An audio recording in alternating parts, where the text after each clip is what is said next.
आप सभी को जय मसीह की। द बाइबल पोर्शन में आपका स्वागत है। हमारा आज का वचन है यहेजकेल की पुस्तक 21वां अध्याय वचन 18 से 32। फिर यहोवा का यह वचन मेरे पास पहुंचा, हे मनुष्य के संतान, दो मार्ग ठहरा ले कि बेबीलोन के राजा की तलवार आए। दोनों मार्ग एक ही देश से निकले। फिर एक चिन्ह कर, अर्थात नगर के मार्ग के सिर पर एक चिन्ह कर।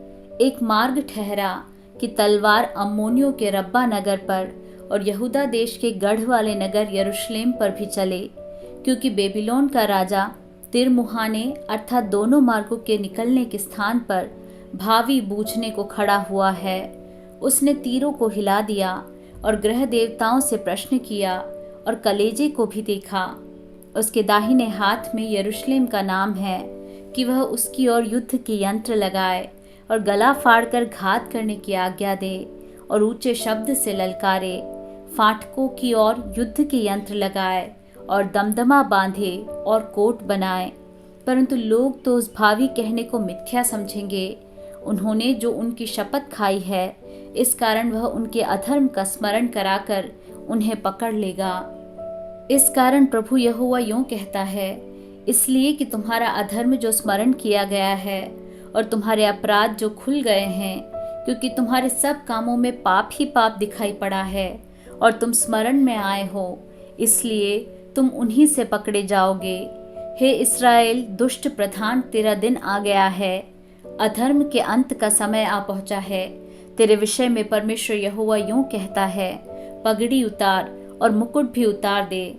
वह ज्यों का त्यों नहीं रहने का। जो नीचा है उसे ऊंचा कर और जो ऊंचा है उसे नीचा कर।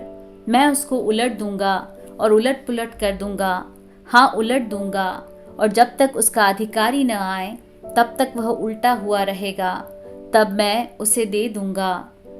फिर हे मनुष्य के संतान, भविष्यवाणी करके कह कि प्रभु यहोवा अम्मोनियों और उनकी की हुई नाम धराई के विषय में यूं कहता है, तू यूं कह, खींची हुई तलवार है, वह तलवार घात के लिए झलकाई हुई है कि नाश करे और बिजली के समान हो।